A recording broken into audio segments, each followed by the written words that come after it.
जय श्री श्याम स्टूडेंट्स, कैसे हैं आप सब। तो बच्चों, आपके फाइनली क्लास 12 के एग्जाम ओवर हो चुके हैं और अब आपको लग रहा होगा कि मैम हमें कौन सा प्रोफेशनल कोर्स चूज करना चाहिए। ऐसे में आपके पास बहुत सारी गाइडेंस आएगी। कोई कह रहा होगा सीए कर लो, कोई कह रहा होगा एसीसीए कर लो। पर आपको क्या करना है, आपको सिर्फ और सिर्फ अपने सिचुएशन को ध्यान में रख के कोर्स को सेलेक्ट करना होता है। ठीक है, सिर्फ ये नहीं कि ये वाला कोर्स चल रहा है तो ये कर लो, ऐसा नहीं होता है। बहुत सारे फैक्टर्स होते हैं। कॉस्ट एक फैक्टर होता है, टाइम एक फैक्टर होता है, आपका अपना कैलिबर कितना है वो एक फैक्टर होता है ये डिसाइड करने के लिए कि आपको कौन सा करियर पाथ चूज करना चाहिए। राइट, गलत करियर पाथ चूज कर लिया, फंस गए तो दिक्कत हो जाएगी। इसीलिए ये आपको बहुत केयरफुली डिटरमाइन करना ज़रूरी है कि आपको कौन सा कोर्स करना चाहिए और कौन सा कोर्स आपके लिए है ही नहीं। भले ही कितना अच्छा कोर्स हो, मेरे लिए नहीं है तो मैं नहीं करूँगा ना।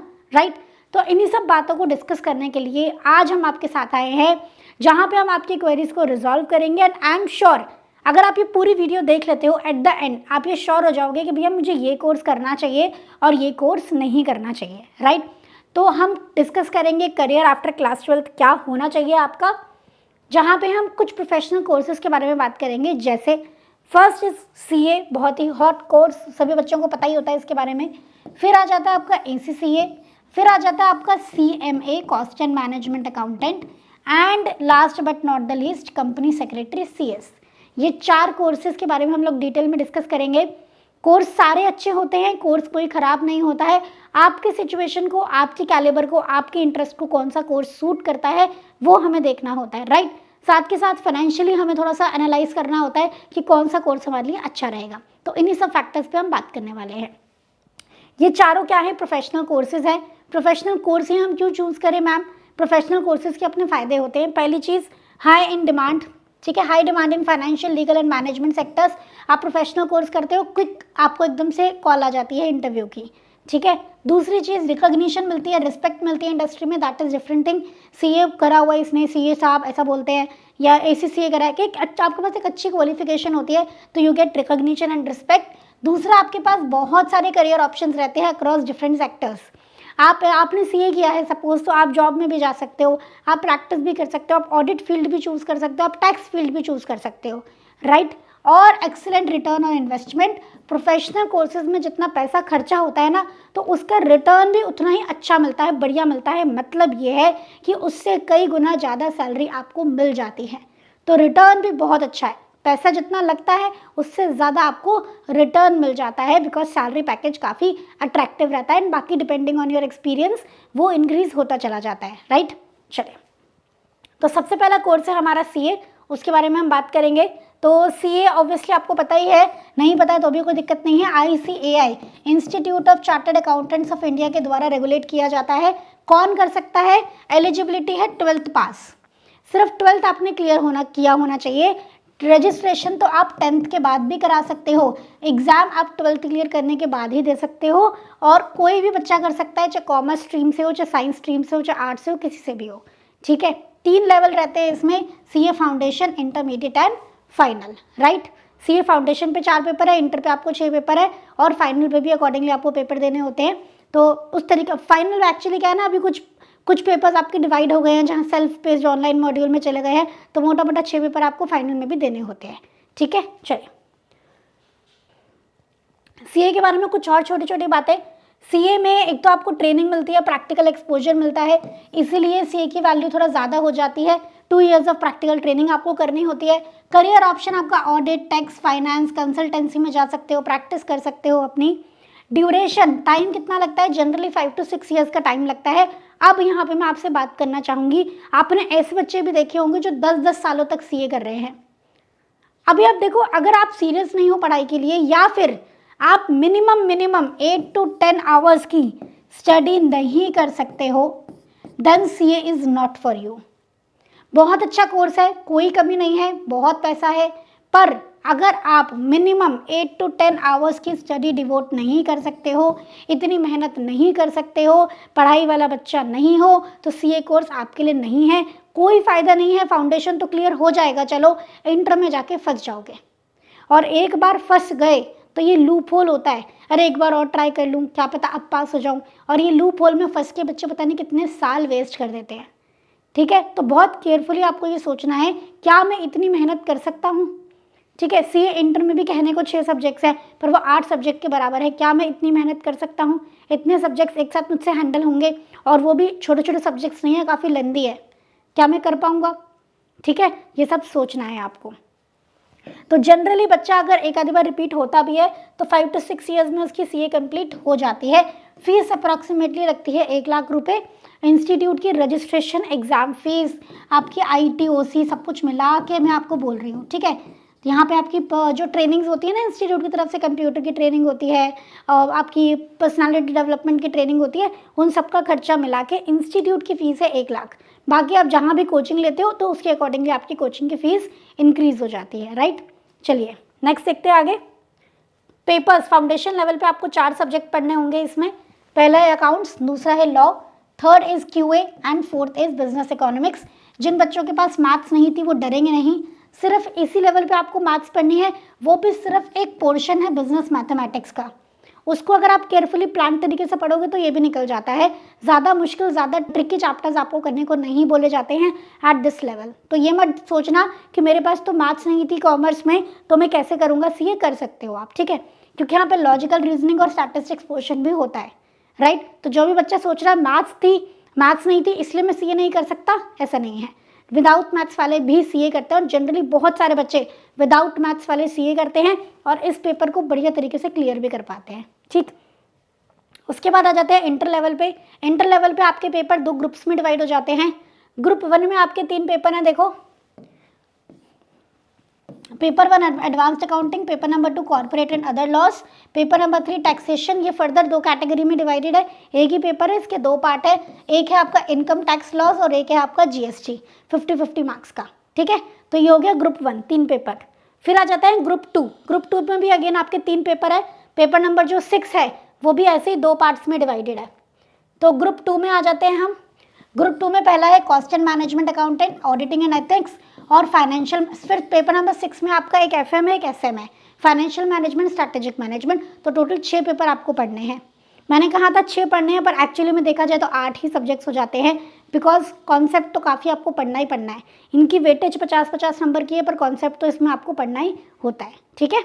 इसके अलावा न्यूली इंट्रोड्यूस क्या है, जब आप सीए इंटर कर लेते हो तो उसके बाद एक सेल्फ पेस्ड ऑनलाइन मॉड्यूल होता है, SPOM, self paced online module, जहाँ पे आपको ऑनलाइन एग्जाम्स देने होते हैं। 4 सेट में आपके पेपर्स डिवाइडेड होते हैं, और डिटेल में आपको उसके बारे में बात करना है तो आप एक बार हमारे सपोर्ट पे बात कर सकते हो। बाकी इसमें सेट A और सेट B में जो पेपर्स है वो कंपलसरी होते हैं। सेट C और सेट D में ना काफ़ी सारे ऑप्शंस होते हैं, उनमें से आपको चूज़ करके पेपर्स देने होते हैं। ऑनलाइन घर पर ही पढ़ाई करनी होती है और एग्ज़ाम्स देने होते हैं, ठीक है। ये जब तक क्लियर नहीं करोगे तब तक आप अपना फाइनल का एग्ज़ाम नहीं दे सकते हो, राइट। इंटर क्लियर करने के बाद फाइनल के एग्जाम्स के लिए एलिजिबल होने के लिए आपको ये 4 सेट क्लियर करने ज़रूरी हैं, ठीक है। चलिए उसके बाद हम आ जाते हैं सीए फाइनल के पेपर्स पे। सीए फाइनल में भी आपके 2 ग्रुप्स में पेपर्स डिवाइडेड होते हैं। सीए फाइनल के ग्रुप 1 में आपको FM फाइनेंशियल रिपोर्टिंग FR पढ़ना है, paper number 1। Paper number 2 advanced financial management, वही FM पढ़ा था उसका एडवांस्ड वर्जन है। पेपर नंबर 3 में advanced auditing assurance and professional ethics, same आप देख रहे हो इंटर वाला ही एडवांस्ड हो गया यहाँ पे, ठीक है। तो फाइनेंशियल रिपोर्टिंग वही अकाउंट्स ही है, एडवांस्ड अकाउंट्स ही हो गई आपकी। यहाँ पे आपकी advanced financial management and auditing ethics advance आपको पढ़ना है। और ग्रुप 2 में आपको पेपर नंबर 4 पढ़ना है, डायरेक्ट टैक्स लॉज, वही इनकम टैक्स और इंटरनेशनल टैक्सेशन पढ़ना है। Paper number 5 indirect tax laws हो गया, वहाँ पे GST एक पोर्शन था 50 मार्क्स का, यहाँ कम्प्लीटली एक नया पेपर बन गया है। And paper number 6 integrated business solutions है, यहाँ पे ओपन बुक एग्जाम होता है, केस बेस्ड क्वेरीज आपको दी जाती हैं, उसमें आपको आंसर्स करना होता है। तो इस तरीके से आपके 6 पेपर्स होते हैं फाइनल लेवल। तो फाउंडेशन लेवल पे 4, इंटर लेवल पे 6, 10 और फाइनल लेवल पे आपके 6, 16 पेपर्स टोटल आपके हो गए सीए क्लियर करने के लिए, राइट। उसके बाद छोटी छोटी बातें मैं आपको बता देती हूँ। अगर आपको फाउंडेशन कोर्स में रजिस्टर कराना है, ठीक है, अभी आपने 12th करी है and you want to register in foundation course, तो अगर आपको सितंबर में एग्जाम देना है तो बाय 1 मई आपको रजिस्ट्रेशन करा लेना है। मई में एग्जाम देना होता है जब भी बच्चे को, तो उसे बाय 1 जैन रजिस्ट्रेशन करा लेना होता है। और अगर जैन में एग्जाम देना होता है तो बाय 1 सितंबर रजिस्ट्रेशन करा लेना होता है। साल में 3 बार एग्जाम होते हैं, फाउंडेशन और इंटर लेवल के 3 टाइम्स एग्जाम होते हैं, फाइनल लेवल के 2 बार एग्जाम होते हैं। फाउंडेशन और इंटर लेवल के एक बार सितंबर में, एक बार मई में और एक बार जैन में एग्जाम होते हैं। और इन डेट्स को याद रखने का एक ही तरीका है, जैसे मई का एग्जाम है तो मई की 1 तारीख को आपको रजिस्टर किए हुए 4 महीने हो जाने चाहिए। तो जब जैन में रजिस्टर कराओगे 1 जैन तक, तो 1 जैन तक की कट ऑफ, 1 जैन के बाद 1 फेब, मार्च, अप्रैल, मई, 1 मई तक 4 महीने हो जाएंगे, तो आप मई में एलिजिबल हो जाओगे। तो जिस मंथ में आपका एग्जाम है उस मंथ की 1 तारीख तक आपको 4 महीने हो जाने चाहिए रजिस्ट्रेशन कराए। समझ गए? तो इसलिए लिखा है कि सितंबर में अगर आपको एग्जाम देना है तो बाय 1 मई रजिस्ट्रेशन करा लो, मई में एग्जाम देना है 1 जैन रजिस्ट्रेशन करा लो, एंड जैन में एग्जाम देना है तो बाय 1 सितंबर रजिस्ट्रेशन करा लो। ठीक है, चलिए। उसके बाद last date for registration and intermediate, तो इंटरमीडिएट में ऐसे आपको 8 महीने का गैप चाहिए होता है। तो अगर आपको जनवरी में एग्जाम देना है तो बाय 1 मई रजिस्ट्रेशन करा लो, मई, जून, जुलाई, अगस्त, सितंबर, अक्टूबर, नवंबर, दिसंबर। ठीक है, तो इस तरीके से बाय 1 जनवरी आपको 8 मंथ्स हो जाएंगे। सितंबर के लिए बाय 1 जैन रजिस्ट्रेशन करा लो, एंड मई के लिए बाय 1 सितंबर रजिस्ट्रेशन करा लो। बहुत इंपॉर्टेंट डेट्स हैं, इनको नोट कर लेना। अगर आपने 1 मई के बाद रजिस्टर कराया, फॉर एग्जाम्पल अगर आपने 2 मई को रजिस्टर कराया, तो फिर आपको जनवरी अटेम्प्ट नहीं मिलेगा, फिर आपका नेक्स्ट अटेम्प्ट चला जाएगा मई। समझ रहे हो? तो इसलिए कट ऑफ डेट से पहले रजिस्ट्रेशन कराना बहुत जरूरी है। एक दिन भी लेट हो गए तो आपका आगे के 3-4 महीने चले गए। ओके, नेक्स्ट आ जाते हैं हम कि मैम हम सीए कर लेंगे तो हमारे पास क्या क्या अपॉर्चुनिटी अवेलेबल है। आप अपनी प्रैक्टिस कर सकते हो, आप जॉब में जा सकते हो, आप अपना बिजनेस भी, बहुत सारे देखे हैं ऐसे सीए करने के बाद अपना बिजनेस चला रहे हैं, और आगे भी आप यूपीएससी वगैरह की तैयारी भी कर सकते हो। ठीक है, बहुत सारे लोग होते हैं जो सीए करने के बाद एसीसीए भी करते हैं फॉरेन में अपॉर्चुनिटीज़ के लिए। जब आप सीए करने के बाद एसीसीए करते हो तो आपको काफ़ी सारी एग्जाम्पशन मिलती है। 13 में से 9 पेपर आपके एग्जाम्प्ट हो जाते हैं, 4 ही पेपर देने पड़ते हैं आपको। तो ये भी एक ऑप्शन होता है कि आप फर्दर कोई जो फॉरेन बॉडी का कोर्स है वो आप कर सकते हो आफ्टर सीए, राइट। उसके बाद हम आगे बात करेंगे सीए क्या क्या काम कर सकता है। सीए चार्टर्ड अकाउंटेंट एक एंटरप्रेन्योर बन सकता है, आईटी कंसल्टिंग कर सकता है, एडवाइजरी सर्विस दे सकता है, फाइनेंस और इकोनॉमिक्स में अपना रोल प्ले कर सकता है, एकेडमिक्स आगे आप पढ़ा सकते हो, गवर्नमेंट जॉब में जा सकते हो, बिजनेस कर सकते हो, कंसल्टेंसी सर्विस दे सकते हो, कॉमर्स में, बेसिकली कॉमर्स में इन द सेंस कोई भी कॉमर्स से रिलेटेड मैन्युफैक्चरिंग, ट्रेडिंग, उनमें आपको काम मिल सकता है। जब आप सीए बन जाते हो तो हर जगह आपकी ज़रूरत होती है, राइट। चलिए, उसके बाद हमारे पास सेकंड नंबर पे, second number not in the sense of value और in the sense of series हम चल रहे हैं। अब हम बात करेंगे एसीसीए के बारे में, association of chartered certified accountant courses. ठीक है, दिस इज एसीसीए। तो ACCA association of chartered certified accountant एक एसोसिएशन है, इंटरनेशनल अकाउंटिंग ऑर्गेनाइजेशन है जो आपको एसीसीए सर्टिफिकेशन देती है।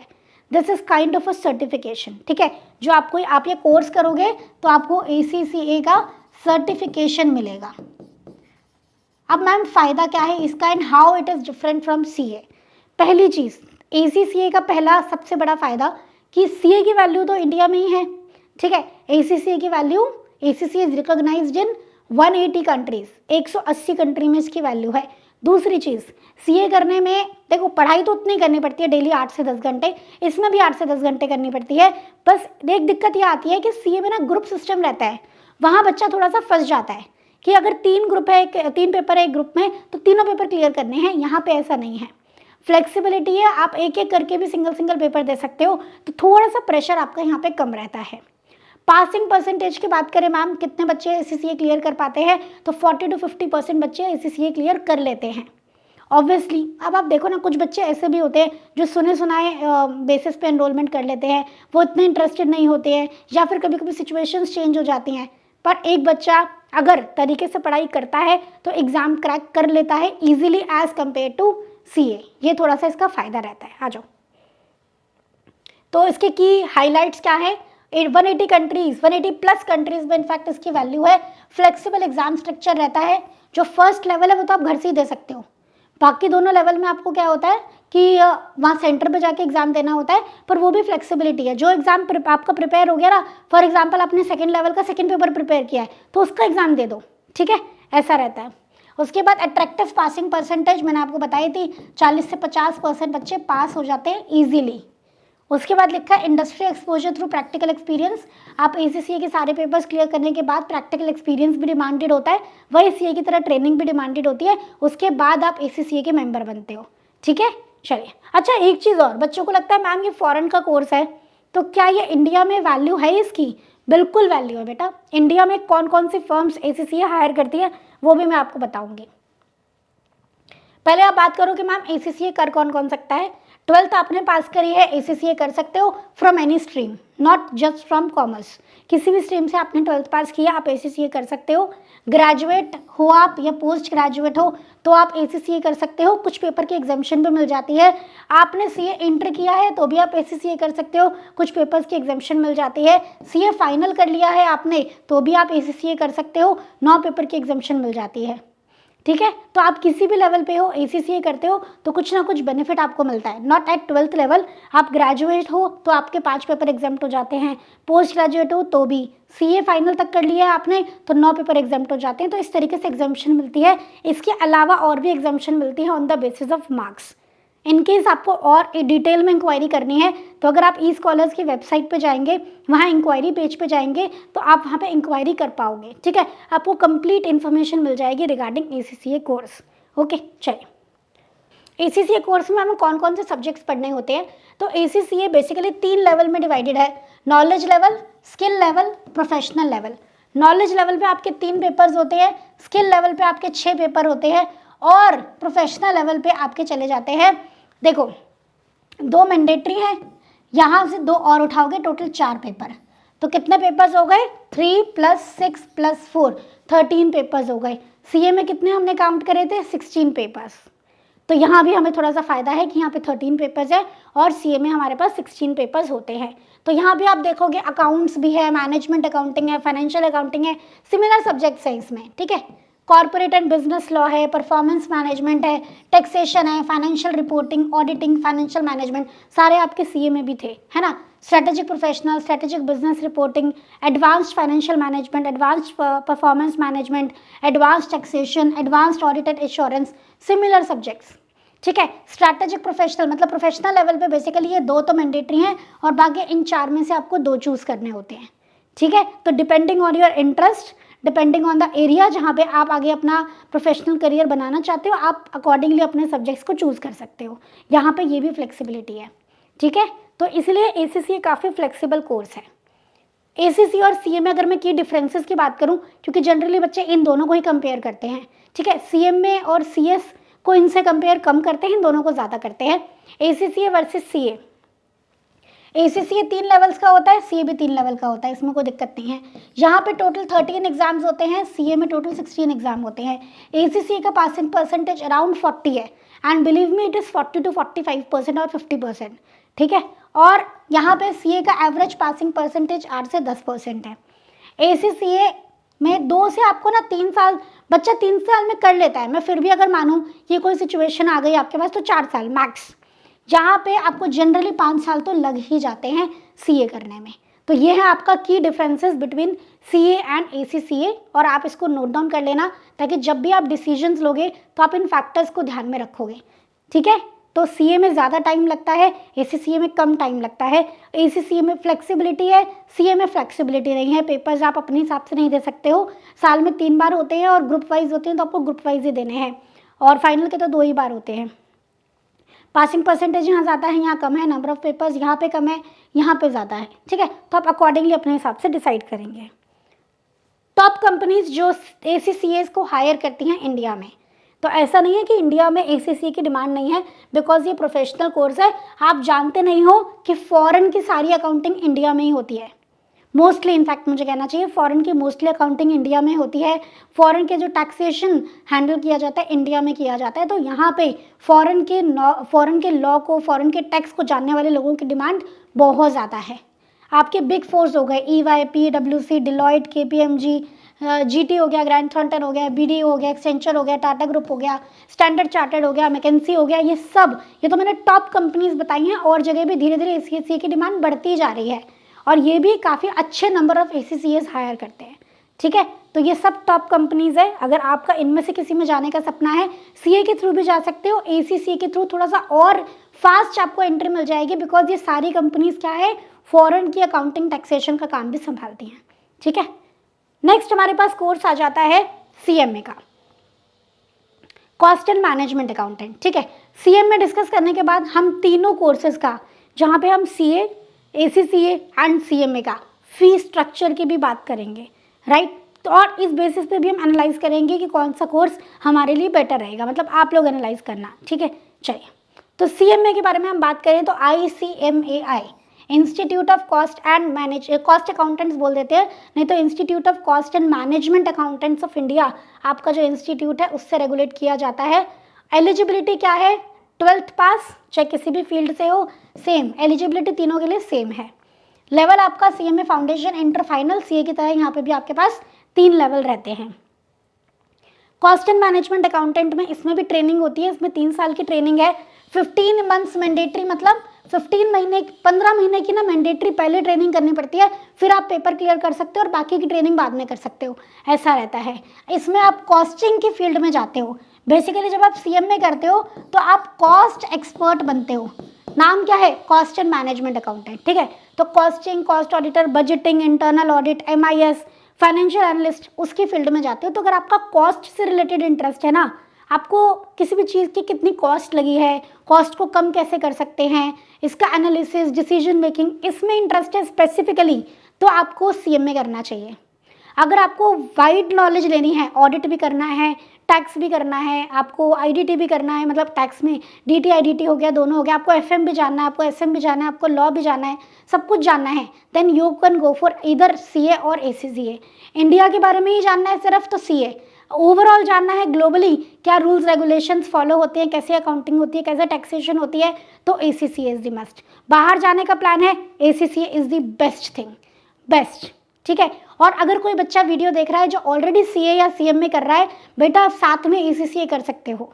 ठीक है, साथ में ACCA कर सकते हो। अगर आप इंटर लेवल क्लियर कर चुके हो तो आपको कुछ ACCA के एग्जाम्पशंस भी मिल जाएंगे, कुछ पेपर्स एग्जाम्प्ट भी हो जाएंगे। ठीक है, चलिए, इसके बाद हम बात करते हैं फाउंडेशन लेवल पे कौन कौन से पेपर्स देने होते हैं आपको सीएमए में।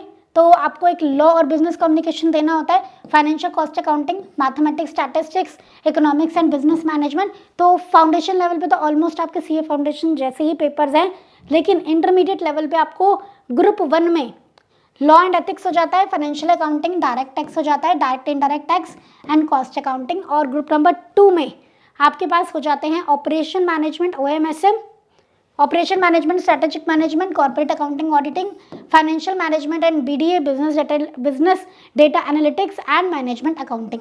तो इंटर लेवल पे यहाँ पे 8 पेपर है, 6 नहीं है। ठीक है, तो CM में कहने को ईजी है, पर नंबर ऑफ सब्जेक्ट्स या फिर हम कंटेंट कहें CMA में ज़्यादा है। तो जो आपसे कहता है कि CM में कर ले, ईजी है। ठीक है, ठीक है, आई अग्री कि पेपर्स का लेवल CA से थोड़ा सा ईजी आता है। आप CA ट्राई कर रहे हो, नहीं हो पा रही है, 1 साल 2 साल लग गए, ज़्यादा टाइम वेस्ट मत करो, स्विच टू CM में। ठीक है, नॉलेज में कोई कमी नहीं है, आप देख रहे हो नंबर ऑफ पेपर्स ज़्यादा ही हैं, बट पेपर्स का लेवल थोड़ा सा CA से कम है, तो यहाँ पे पासिंग परसेंटेज थोड़ा सा अच्छा हो जाता है। ठीक है, अब डबल डिजिट पासिंग परसेंटेज हो जाता है इन CM में। क्लियर, चलिए फिर आ जाते हैं फाइनल लेवल के आपके पेपर्स। तो यहाँ पे 1 2 नहीं बोलते, यहाँ पे 3 4 बोलते हैं फाइनल लेवल के ग्रुप्स को। तो फाइनल लेवल में आपके पेपर्स आ जाते हैं corporate economic law, strategic financial management, direct tax laws and international direct taxation जो आपका CA फाइनल में भी था, स्ट्रैटेजिक कॉस्ट मैनेजमेंट आपका CA में भी था। ठीक है, तो सब्जेक्ट सेम है, नॉलेज में कोई कमी नहीं है। CM में पेपर्स थोड़ा सा ईजी आते हैं, तो आप अगर थोड़ा सा ईजियर ऑप्शन पे जाना चाहते हो, ज़्यादा स्ट्रेस नहीं लेना चाहते हो, तो you can go for CM। ठीक है, पेपर नंबर 17 मतलब ग्रुप 2 में आपके 3 पेपर्स है, cost and management audit, corporate financial reporting and indirect tax laws and practice. Clear है, ये हो गए आपके CMA के पेपर्स। CMA की एडमिशन डेडलाइंस क्या होती हैं, जैसे मैंने आपको CA की बताई थी। ACCA में ऐसा कोई एडमिशन डेडलाइन नहीं होती है, जब आप रजिस्टर कराओगे तो उसके अकॉर्डिंग आपके एग्ज़ाम की डेट आ जाती है ACCA में। ठीक है, CMA में आपकी रजिस्ट्रेशन डेडलाइन क्या रहती है, जून में एग्जाम देना है तो सेम ईयर के बाय 31 जनवरी आपको रजिस्ट्रेशन कराना पड़ेगा। दिसंबर में एग्जाम देना है तो बाय 31 जुलाई आपको रजिस्ट्रेशन कराना पड़ेगा। लेट हो जाते हो, 31 जन तक कराना था, 1 फेब को कराया, 2 फेब को कराया, दिसंबर में एग्जाम चला जाएगा, इसलिए बहुत इंपॉर्टेंट है। ठीक है, क्या क्या रोल होते हैं CMAs के, CMA क्या क्या कर सकता है। तो जो लोग आपको कहते हैं कि CMA की वैल्यू कम है, उनके लिए ये जवाब है। CMA CMD बन सकता है, CEO बन सकता है, COO बन सकता है, CFO बन सकता है, meaning there by top positions hold करते हैं in companies, top finance position. क्यों? क्योंकि CMA को कॉस्ट के बारे में जानकारी होती है, एंड किसी भी ऑर्गेनाइजेशन में this is the most important factor, cost control. ठीक है, तो CMAs को टॉप पोजीशंस मिलती हैं। डायरेक्टर बन सकते हो, प्रेसिडेंट बन सकते हो, VP finance, cost adviser, cost controller, risk manager, business analyst, research analyst, ये सब बन सकता है CMA। ठीक है, तो स्कोप कम नहीं है, सिर्फ कॉस्ट ऑडिट नहीं करता है CMA, बहुत काम होते हैं कॉस्ट एंड मैनेजमेंट अकाउंटेंट को। ठीक है, अभी बच्चा कह रहा है CMA में स्कोप है, कॉस्ट ऑडिट ही है बस। अरे बहुत कुछ है, आपको पता नहीं है।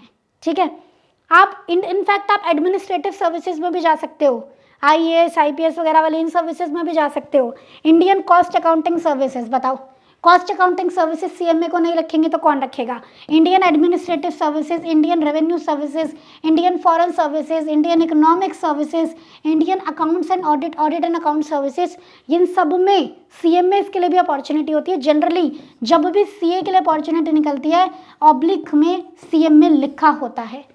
तो जितनी अपॉर्चुनिटीज CA के लिए हैं, 2-4 कहीं पे छोड़ दो, जैसे स्टार्ट ऑडिट वगैरह वो CA ही कर सकता है। जनरली मैं आपको कह सकती हूँ 95% ऑफ दिस प्लेस CMAs के पास भी है। समझ गए? तो कम नहीं है scope, in fact with easier paper you have higher scope. ठीक है, समझ गए? चलिए, उसके बाद फीस स्ट्रक्चर की हम तीनों की बात करें, CA, CMA और ACCA के बारे में बात करें तो CA में अप्रॉक्सीमेटली मैंने आपको बताया था 1 लाख का खर्चा आता है, 4 से 5 साल लगते हैं आपको CA करने में। CMA में आपका अप्रॉक्सीमेटली 75,000 का खर्चा आता है, तो काफ़ी अफोर्डेबल ये कोर्स है। CMA करने का एक और हमारे पास मकसद, ठीक है, अगर आपको फीस वाइज देखना है, फाइनेंशियल एक्सपेंडिचर वाइज देखना है, इन्वेस्टमेंट बोलना चाहिए वैसे, तो CMA में सबसे कम कॉस्ट लगती है, देन वी हैव CA और देन वी हैव ACCA, जहाँ पे 2 से 2.5 लाख रुपए लग जाते हैं 2 से 3 सालों में। बट यहाँ पे फिर अपना बेनिफिट है कि आपको ग्लोबल रिकॉग्निशन मिलती है। बाई चांस आप फॉरेन जाके सेटल हो जाओ तो फिर वहाँ पे तो सैलरी बहुत अच्छी मिल जाएगी ना आपको, तो अकॉर्डिंगली आप देखो एक्सपोजर भी तो ज़्यादा है। ACCA में आपको बाहर की अकाउंटिंग, बाहर के टैक्सेशन सीखने को मिल रहा है, तो इसीलिए ठीक है, थोड़ा सा यहाँ पे फीस इसलिए ज़्यादा होती है क्योंकि पाउंड्स में पेमेंट होती है, तो वो एक्सचेंज करेंसी की एक्सचेंज रेट की वजह से थोड़ा सा इंडियंस को कॉस्टली पड़ता है ACCA बस। तो अगर आपको फाइनेंशियल वाइज देखना है, पैसों के वाइज देखना है, तो आप अकॉर्डिंगली चूज़ कर सकते हो। CMA में कोई कमी नहीं है, बहुत अफोर्डेबल कोर्स, लेकिन मैं आपको बता चुकी हूँ, विद प्रूफ दिखा चुकी हूँ कि अपॉर्चुनिटीज़ कितनी हैं। ACCA में खर्चा ज़्यादा लगता है बट रिटर्न भी ज़्यादा है, एंड कोर्स की वैल्यू भी ऑब्वियसली ज़्यादा है, and day by day it is increasing. CA में थोड़ा सा बच्चों के पास कंपटीशन ज़्यादा हो जाता है, स्ट्रेस ज़्यादा हो जाता है, खर्चा इसमें भी बहुत ज़्यादा नहीं लगता है। साथ के साथ में एक चीज़ और बता देती हूँ, इन सभी की कोचिंग्स भी आपको लेनी होती है ना, तो इन सब की कोचिंग की फ़ीस डिपेंड करता है कि आप किस इंस्टीट्यूट से ले रहे हो, वहाँ पे कितना डिमांड कर रहे हैं फ़ीस, वो उस पर डिपेंड करता है, राइट।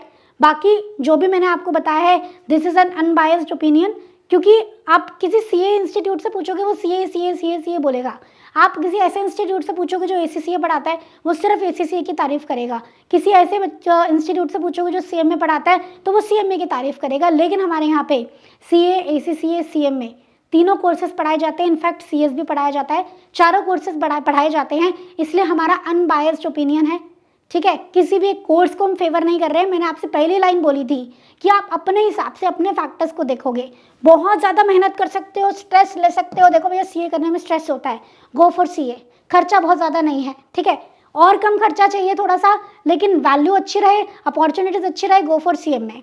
बाहर की नॉलेज लेना चाहते हो, फॉरेन रिकॉग्नाइज्ड कोर्स करना चाहते हो कोई, गो फॉर ACCA, ठीक है, खर्चा ज़्यादा लगेगा, बढ़िया आप पहले देख लेना।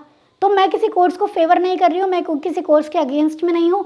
मेरा यहाँ पे काम है आपको ट्रू आईना दिखाना कि भैया ये सिचुएशन है, तीनों कोर्सेज में देख लो, ठीक है। तो आप नोट डाउन करना चाहिए, you can note it down, okay. उसके बाद हम बात करेंगे कोर्स के बारे में, that is CS, company secretary. CS generally उन बच्चों के लिए प्रेफरेबल है जिनको लॉ में इंटरेस्ट होता है। लॉ में आपको पता ही है कि थोड़ा लर्निंग वर्क ज़्यादा होता है, थ्योरी पोर्शन होता है, लर्न कर सकते हो, कंटेंट रिमेंबर कर सकते हो, तो आपको लॉ में जाना चाहिए। इंटरेस्ट होता है कुछ लोगों को तो लॉ में जाओ। CS के साथ LLB करते हैं लोग, बेस्ट कॉम्बिनेशन। अगर बच्चा कोई लॉ कर रहा होता है, आई सजेस्ट के साथ में CS कर लो, लॉ और CS कर लो, कंपनी लॉ में चले जाओ, ठीक है। अगर उसको क्रिमिनल लॉ वगैरह में इंटरेस्ट है, दैट इज डिफरेंट थिंग। अगर आपको कॉर्पोरेट लॉ में इंटरेस्ट है, LLB करो, CS करो, बेस्ट कॉम्बिनेशन, ठीक है। इससे बढ़िया कुछ है ही नहीं लॉ के लिए, तो समझ रहे हो। तो कंपनी सेक्रेटरी का कोर्स जनरली उन लोगों को करना चाहिए जो रेगुलेटरी कंप्लायंसेस, रूल्स फॉलो करते हैं, रेगुलेशंस फॉलो करने हैं, आपका ऐसा नेचर है तो आपको CS करना चाहिए। चीज़ें याद करने में इंटरेस्ट आता है, थ्योरी में इंटरेस्ट आता है, तो आपको CS करना चाहिए, ठीक है। तो इसमें भी आपकी 21 मंथ्स की प्रैक्टिकल ट्रेनिंग होती है, ऑलमोस्ट 2 साल ही मान लो। करियर इसमें आपका corporate law, compliances, secretarial roles आपको मिलते हैं, ठीक है। बेसिकली कानून का पालन कैसे करना है, प्रोसीजरल फॉर्मेलिटीज़, वो सब हैंडल करता है CS। फीस अराउंड आपकी लगती है 60,000 के आसपास, 60 to 65,000 के आसपास आपकी फ़ीस लग जाती है, जस्ट लाइक योर CM में। तो फीस बहुत ज़्यादा नहीं लगती है, तो that is not a matter here. पर यहाँ पे आपको बस CS के लिए मैं ये कहूँगी कि अगर आपका इंटरेस्ट है लॉ में, तब जाना। मैंने देखा है बच्चे फंसते हुए, उन्हें लगता है CS सेम में सिमिलर पढ़ाई है तो CS कर लेते हैं, कम खर्चा है, लेकिन ऐसा नहीं है, ठीक है। भले ही कम खर्चा है, पर अगर आपका इंटरेस्ट ही ना हो तो क्या फ़ायदा। अपने इंटरेस्ट के हिसाब से कोर्स देखना, ठीक है। CS में बेसिकली आप institute of company secretaries of India के द्वारा रेगुलेटेड होता है, कोई भी कर सकता है 12th पास करने के बाद, किसी भी स्ट्रीम से हो आप चाहे। और 3 लेवल होते हैं, CS EET एंट्रेंस लेवल होता है, फिर एग्जीक्यूटिव लेवल होता है, फिर प्रोफेशनल लेवल होता है, ठीक है। एंड बिलीव मी, CS करना इज नॉट ईजी। जो लोग कहते हैं कि CS ईजी है, कर ले, एक काम कर, CA मत कर, बहुत मुश्किल है, ये भी देखा है मैंने।